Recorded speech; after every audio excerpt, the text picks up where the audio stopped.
Hi, today I'm going to show you how we built this wood arch style greenhouse. This one is 24 foot at the base and about 70 feet long. The height is 14 feet. At our website we have full plan sets with construction notes and downloadable templates for this size, a 20-foot size, a 16 and 12. Any of these models may be made to whatever length is required. As each arch is made up from two 10-foot 2x4s and one half of a 2x6, it was very inexpensive to construct this. We were able to build this model, all of our materials with fasteners and a poly skin roof for about $700. Before you can build this greenhouse, you first have to construct a jig that the arches can be assembled on. In this picture you can see my tape measure is laid out on a piece of plywood and I'm ready to swing a 16-foot radius arch. You can see the lines that I've laid out with the tape measure and the plywood. These will be cut out to form the jig that I'm going to lay my arches up on. Here's a couple of my finished jigs hanging on a rack. Notice the 2x2 blocks that I used to pull my C-clamps against. Once you've constructed your jig, it helps to lay it on the floor of your shop and measure the height and width of the greenhouse. Pop a couple of chalk lines. This will let you establish the cutoff lines for your finished arches. It makes it much easier to fit them if they're all correctly, the angles are right, they're cut to the right length and height, that sort of thing. You're next going to want to prep your 2x material for laying up the arches. I took all my 2x4s and ripped them into 1x2s. I took my 2x6s and ripped them into like a 2x3 for the blocks that go in the center of the arch. To lay up the arches, you start by gluing up some of the 1x2s. You want to stagger the joints on these so that the two layers come together, but with always 3 or 4 foot of an overlap. You then glue up the 2x3 blocks and you put those in the center, and then another layer of the 1x2s that are glued and clamped down.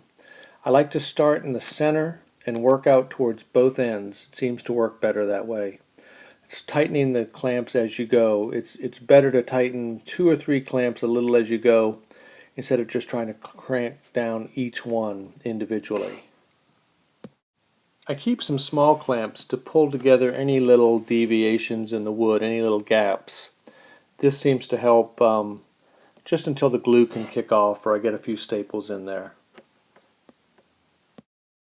So I just repeat this process all the way out to both ends. When I get near the ends, I add a 2-foot curved block, a stiffener block. It's one of the 6-inch blocks, but it's longer, just to stiffen up the top and bottom end. It makes it more stable where the fasteners hold everything together. Once all your clamps are in place and the jig is fully laid out, it's time to fasten it.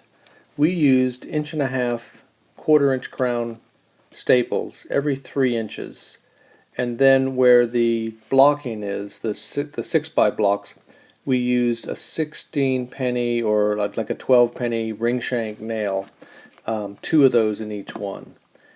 Anywhere we had an outside joint, we drilled a hole and we added wood screws. I used a 3-inch deck screw, epoxy coated. This is all available like from Home Depot.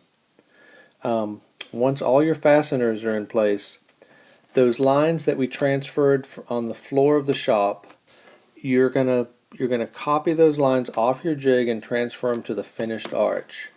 Then this allows you to cut off the ends to the right lengths. At that point, all the clamps can be removed.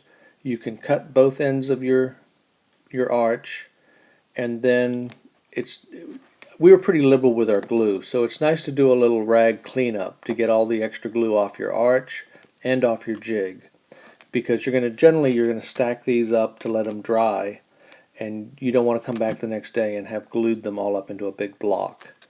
So that's basically how you build the arches themselves. The assembly started by sinking some 60-inch ground anchors 30 inches into the ground. I put one every 4 feet. They'll accept the arch in between the two sides of the ground anchor, and you can secure them there. The ridge board we put up with just some pogo sticks to hold it until the first arches went up.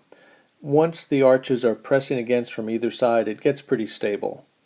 We just lean the arches in, and wherever they're going to be at that 4-foot mark, we use some Simpson fastener hardware on the side, an angle bracket, and then where the two came together, we put a top strap over and secured them all together that way. I went ahead and covered up that hardware with some duct tape so that the poly skin wouldn't chafe on that hardware. You repeat that process until all of the arches are up. And the ridge board's up, everything is stood in place. At that time, it's ready to put in some purlins. The purlins are 2x2s cut 46 inches and a half long with a 2x2 slid behind them, and they are screwed to the arches. It all tightens in really pretty firmly. By the time you've got 4 layers of purlins up, the arch greenhouse gets very stiff. It doesn't move at all. So here's a look at it with the framing's up, the purlins are in. Now we're ready to roll out our plastic sheet and get it up on the roof. We did this by taking the roll of poly that comes from the factory and spreading it out on the grass. Try not to walk on it because you'll poke a hole through it. It has to be totally unrolled because they fold it really funny from the factory. Once it's all out, you kind of roll it in towards itself, and once you get it in the center, you tie some little strings around it to bunch it up. At that point, it can be rolled up into a big bundle and brought inside the greenhouse. You then tie a rope to one end, and you get a guy on a ladder at either end, and you slowly just kind of haul it up onto the roof. The guy at the far end with the rope just takes up the slack. As it goes on the roof, you uncut those little tie-ups you did, and it just starts unrolling on its own. Once the poly sheeting is all totally up on the roof, you want to staple it around the bottom edge and on the ends. Don't staple the arches themselves or the ridge, because when the wind is blowing, it's just going to lift it up and it'll tear through those staples. But stapling every couple of inches all the way around will really hold it down well. This structure has also been designed for polycarbonate double wall siding, or if you wanted aluminum siding, or even plywood with shingles. All this is covered in the plan set. If you don't have time or feel like you don't have the ability to make these arches, drop me a line and I'll be happy to quote you for building them and shipping them to you. Thanks.